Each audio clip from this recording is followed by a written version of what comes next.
তোমার স্বামী কি তোমাকে নিয়ে অভিযোগ করা বন্ধ করে দিয়েছে?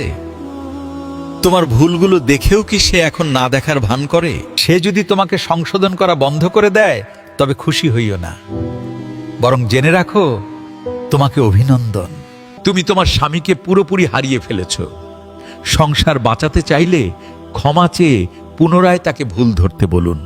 এই মহাবিশ্বে কেউ সুখী নয়। কেউ টাকার অভাবে দুঃখী, কেউ বা ভালোবাসার, কেউ পরিবারের অশান্তিতে, কেউ বা প্রিয় মানুষটাকে হারানোর।